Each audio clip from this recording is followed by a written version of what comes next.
Do you find it difficult to take criticism? Do you find yourself continuously feeling a specific way when someone gives you a comment? Well, this is the reality for many of us, and this is a challenge that I personally taught myself to combat, to overcome over the last 10 years of my life. And of course, all of these soft skills are a work in progress, but they can truly empower us to become better and more resilient versions of ourselves. Because the world has a funny way of giving you the meaning that you choose to assign to it. So in today's episode, I'll be giving you guys my rundown as someone who's been on this earth for 30 years, who's dealt with positives and negatives, and how I personally learned to not take things so personally. Most times we are afraid and we are unwilling to go after the things that we want because of what we believe other people will think of us. The only hurt that you can feel is the hurt that you allow yourself to feel. Let's first try to understand where taking things personally probably comes from.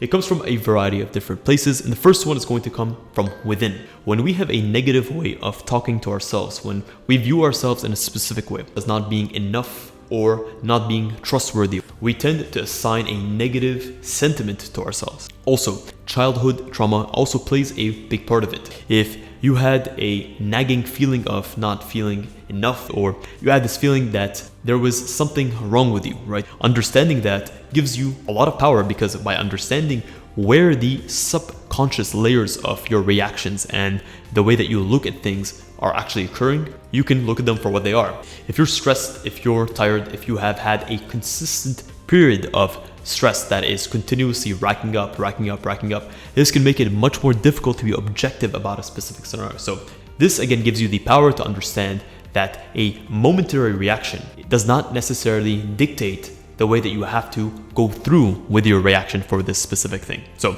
let's look at an example. If someone says something that you don't like, you most likely cannot help the immediate feeling, that sharp sensation of pain that you get from that comment. But you can definitely help the ability to take a breather, to take a step back, and to have a calculated and an educated way to respond to that. So how do you know if you actually are someone who takes things too personally consistently? There are a variety of signs that actually manifest themselves in your life. And the first one is definitely going to be that you are typically dependent on how people view you and how people approve of you in order to feel good about yourself. You also needlessly and endlessly choose to apologize for things that may not necessarily be your fault. I'm apologizing because I need you to like me. Whether it's in business, whether it's in romance, whether it's with friends, being extremely needy can actually put you down. It can lower your status in the eyes of others. It can actually lead others to treat you the way that you think that they want to treat you, which is usually in a negative way if you have negative self-talk and you take things way too personally. You definitely take things way too personally when you look at a mistake that you made, because we all make mistakes and that's 100% normal. You look at it as a core and fundamental character flaw.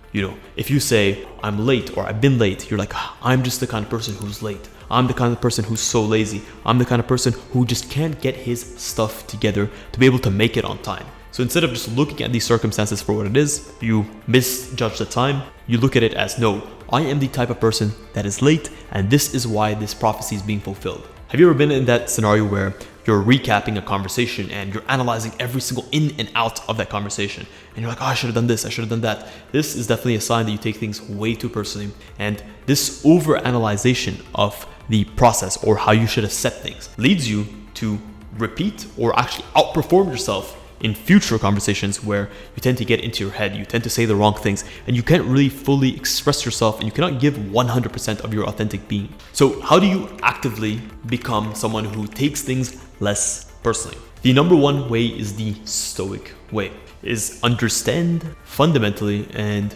wholeheartedly, nothing has the power to do to you what you do not permit it and assign it the ability to do. You are 110% in control. It's like being a boxer in the ring. Every single jab that you dodge, every single time that you get punched is an opportunity to get better.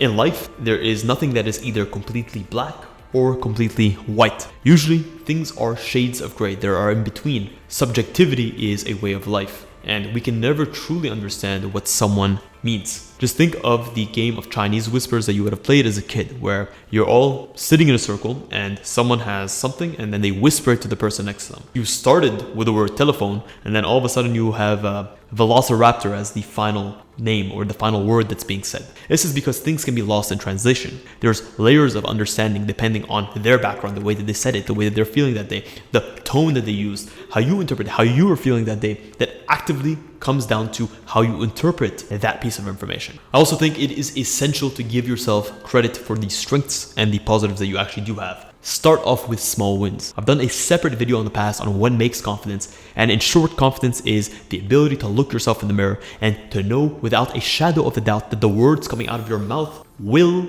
happen, if not now, sooner rather than later. Even if you have something that's negative, someone says you're the worst person at XYZ, but you know that you have had the evidence to prove otherwise. You don't need to prove it to this person. You know deep down, and the only person that can affect your life is ultimately you. In short, guys, you can stop taking things so personally by getting into the gym, by dressing better, by going out and pursuing your dreams. If you're at the beginning of your journey, it can feel so difficult to find that confidence within because you have nothing to show for your time. Get going today and understand that no matter where you are in the journey, it's a hell of a lot better than where you once were, especially if you're taking one step forward every single day. At that point, if they're wrong, it's an opportunity to become more resilient, to become more understanding, and to make a stand for yourself. And if they're right, it's now valuable feedback from someone who either hates you or loves you, doesn't matter. But at the end of the day, you're always getting better.